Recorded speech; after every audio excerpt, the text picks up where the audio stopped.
Vehicle weight and tyre size and tyre grip is a very large component as well. Some might say that doing a burnout on a skid row at Summernats with drag radials on is a terrible idea.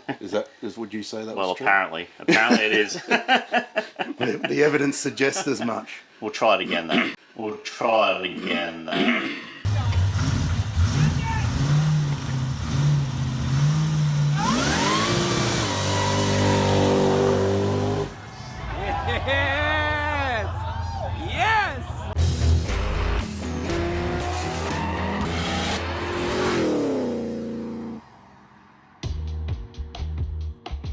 Welcome back to the Skid Factory.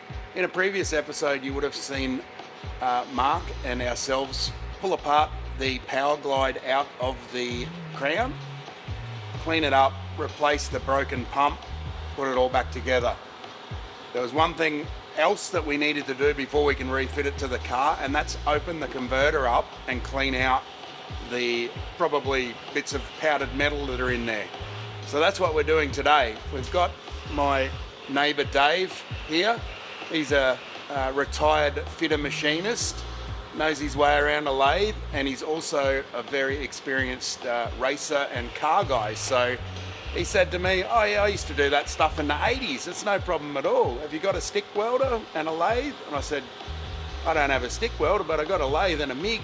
And he said, even better. So we're getting stuck into it. He's currently parting off the weld that'll allow the converter to split in half. Then we can pull its guts out and give it a clean up. Let's see how it's done.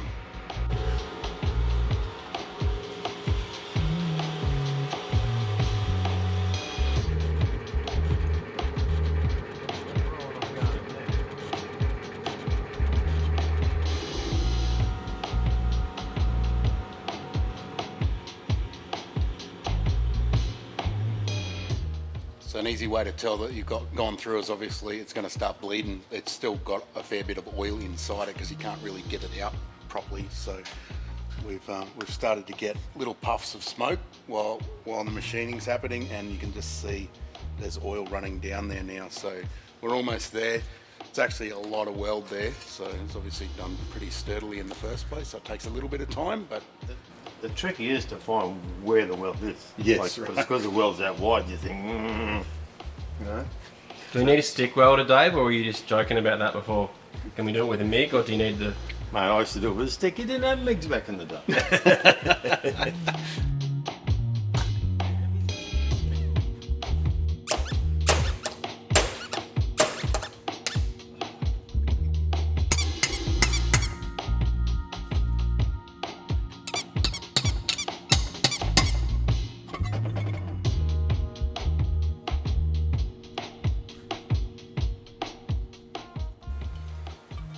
That'll be just a time to do. yeah, this is a bit milky in there. It's the forbidden red wine. Is there another race? There's other races down there too. What kind of drop is that, Al? Pinot Noir? Cabernet Sauvignon? I think it's more like a big old Summernats paint job from back in the day. So we'll just go on there. Yeah. Sparkle. There's a bit of metal there.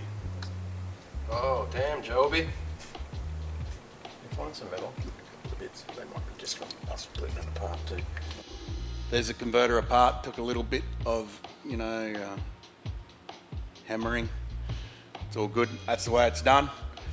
So it spigots its way down in here, so there's quite a lot of overlap. So it's actually not as bad as what you would think, and that's what everybody, including Dave, told me that has any idea about converters. So that's why we thought we'd give it a go ourselves. Obviously, the easy way to go about this is to spend the extra money and buy a bolt-together converter. We actually got one of those for John's ute back in the day and pulled it apart and showed you what was going on inside. You're basically just going to remove that whole cutting and welding process if you need to clean your converter out. So for a race car, it's definitely a good idea.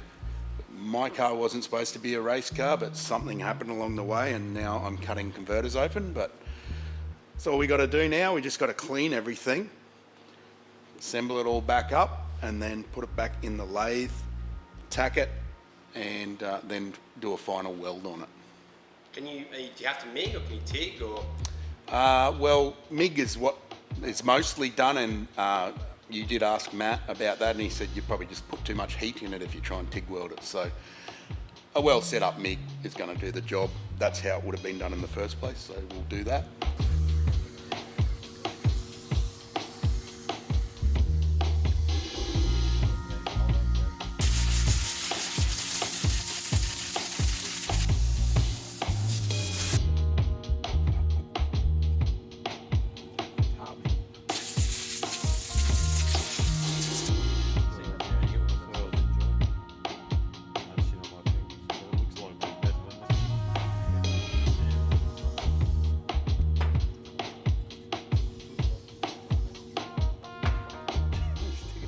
Better refit the lucky 8-ball.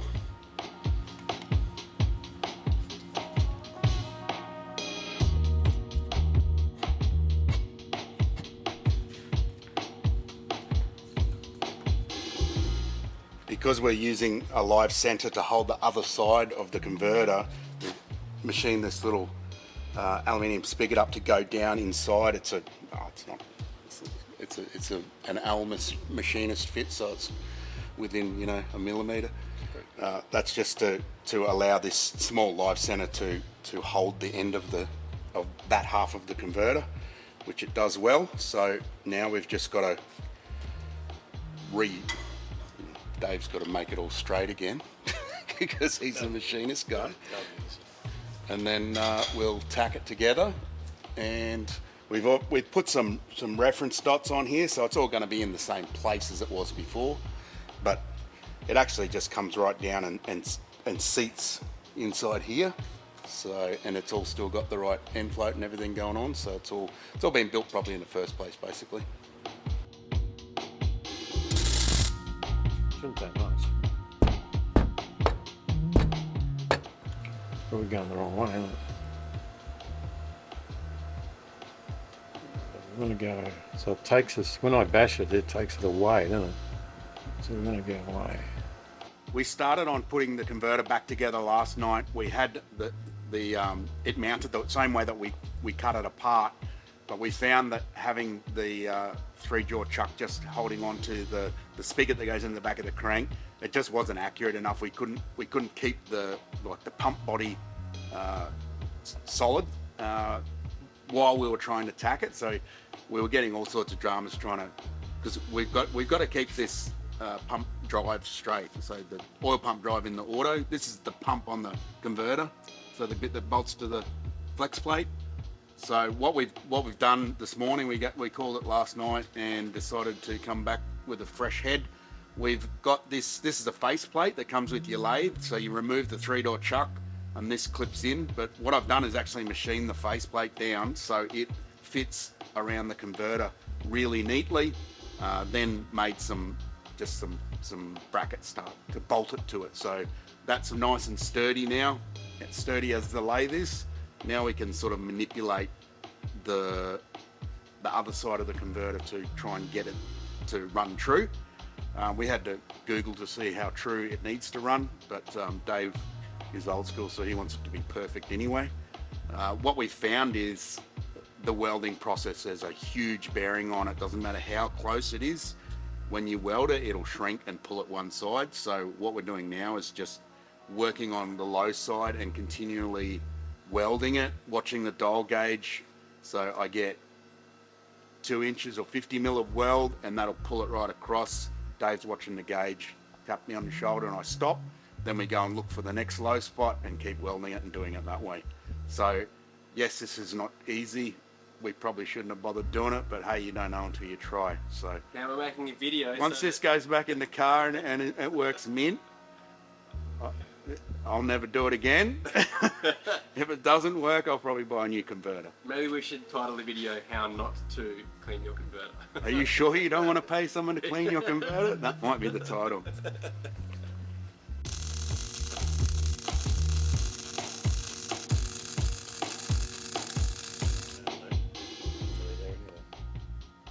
at that. So that's a low point there. So as you say, maybe afterwards, if you put a little zap on there, it pulls it More across. heat into it. Yeah.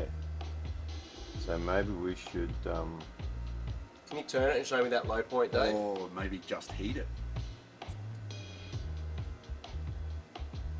See the dial gauge moving there? Yeah, yeah.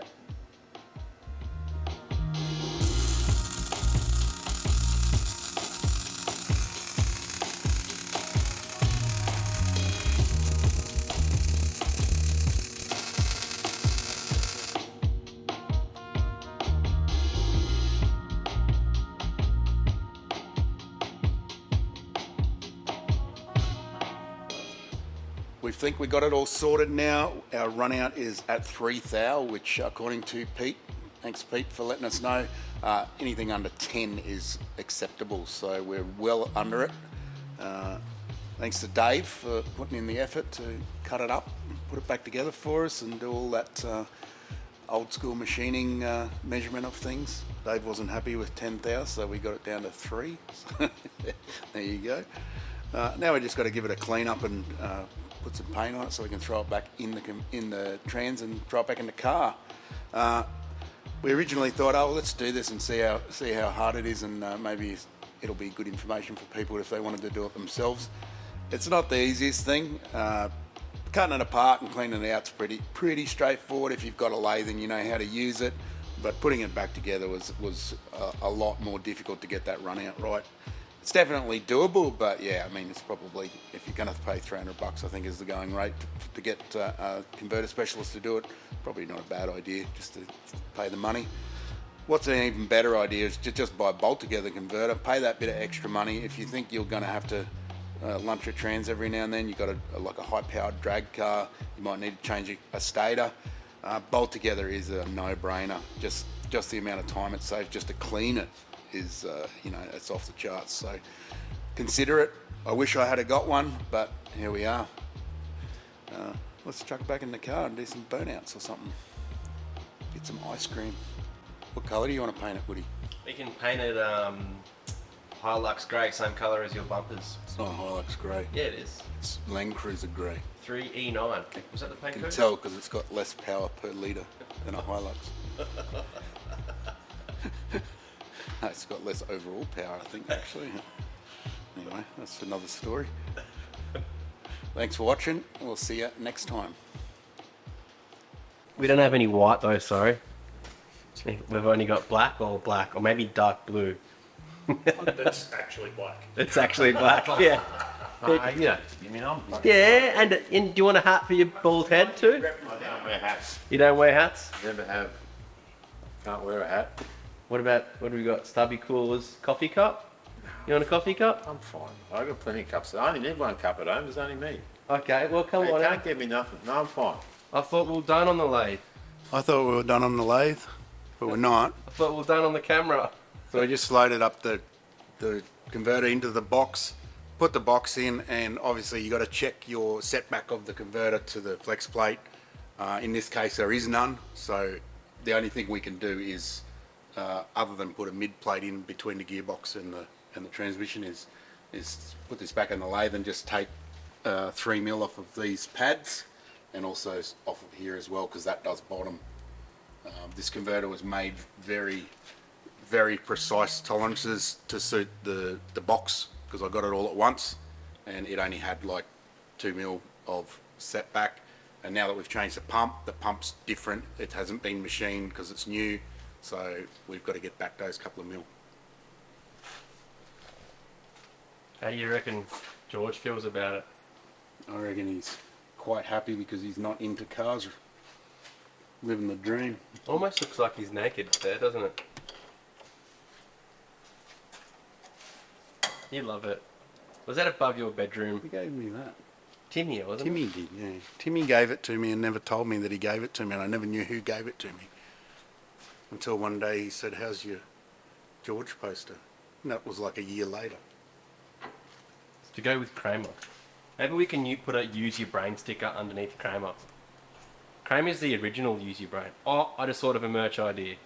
The Kramer poster, but instead of the Kramer, it's just Alan. Available for $49.95 at the merch store. What? Me as a Kramer? Just that photo replicated but with your face. That'd be a sick t-shirt.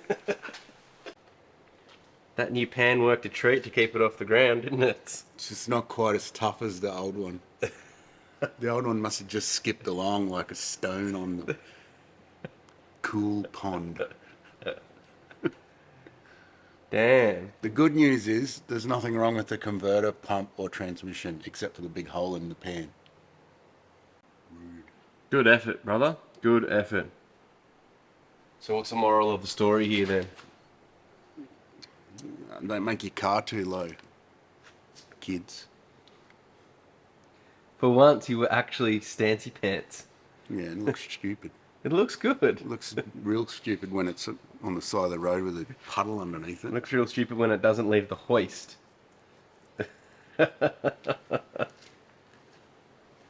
Hey, point to the corner just for a video. And what's going to go there? Some stupid lowered car with a hole in the pan. And then where's another corner? I don't know, here. Yeah, what's going to be there? Buy a shirt. And then what about other corners?